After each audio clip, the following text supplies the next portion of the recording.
Nous avons travaillé avec un groupe parallèle au groupe 2 donc sur le projet d'une nouvelle structure,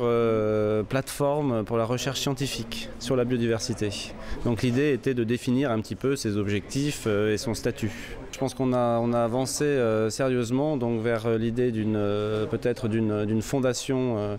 une fondation de coopération scientifique avec l'ensemble des établissements de recherche publics en France, mais également la possibilité donc de participer pour les entreprises, pour les associations, pour les élus, pour faire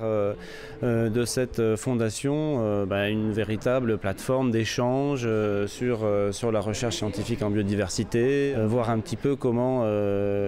les thématiques émergentes, par exemple l'interaction entre économie et biodiversité, changement climatique et biodiversité, mais également toutes les dimensions sociales aussi de la gestion de la biodiversité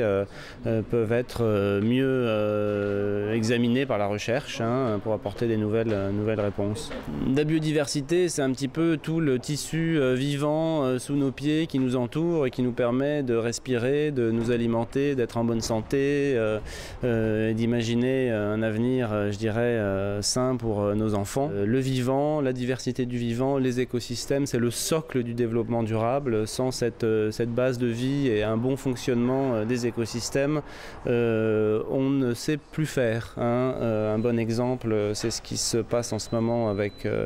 les abeilles, qui jouent un rôle totalement fondamental sur la pollinisation des espèces sauvages. S'il faut les remplacer par des pollinisations avec des vecteurs artificiels, c'est des millions qu'il faut dépenser pour un service qui nous était donné gratuitement avant. Donc toute cette notion de biodiversité et de nature, c'est de bien s'assurer que l'on conserve ces bénéfices qui nous sont donnés par le vivant et qu'on n'a pas, il ne faut surtout pas qu'on en arrive à un stade où on ait besoin de les remplacer par des mesures techniques ou artificielles, parce que là, économiquement, ça ne tient plus la route et bien souvent, en plus, ces solutions techniques n'existent pas. Donc c'est vraiment tout le maintien de ce qu'on appelle ces fonctions des écosystèmes, la pollinisation, l'épuration de l'eau, la qualité de l'air, la production, le renouvellement de l'air, la lutte contre l'érosion des sols,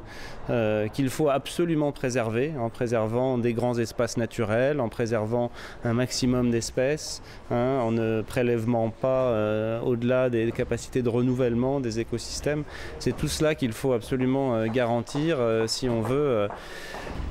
que demain on ait la possibilité d'un développement durable et pérenne.